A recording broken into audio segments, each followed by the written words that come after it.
সেদিন ঋণ নিয়ে সমুদ্রে সফরে যান ওই ব্যক্তি। কাজ শেষে ফেরার জন্য তিনি যখন যানবাহন খুঁজতে থাকেন, দুর্ভাগ্যবশত কোনো নৌযানই পাওয়া যায়নি।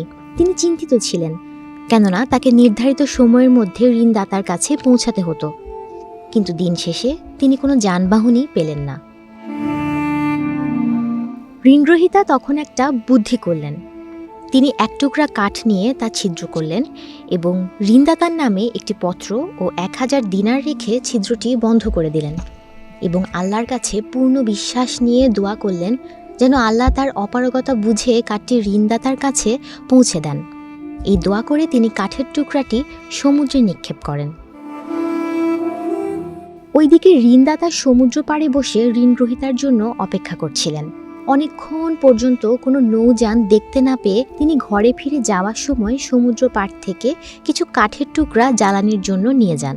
ঘরে ফিরে তিনি দেখেন একটি কাঠের টুকরায় গচ্ছিত আছে কিছু দিনার ও একটি পত্র, যা তাকে উদ্দেশ্য করে লেখা হয়েছে।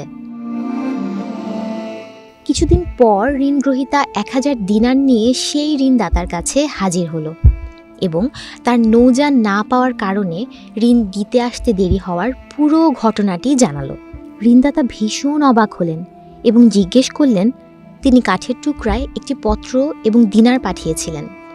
ঋণগ্রহীতা সম্মতি জানান এবং তিনি আল্লাহর দরবারে শুকরিয়া আদায় করেন, কেননা যে বিশ্বাস নিয়ে তিনি আল্লাহর কাছে সাহায্য চেয়েছিলেন, আল্লাহ তার ঋণ পরিশোধ করিয়ে দিয়ে তার সম্মান রক্ষা করেছেন। সুমনা মুস্তফা, প্রবাস খবর।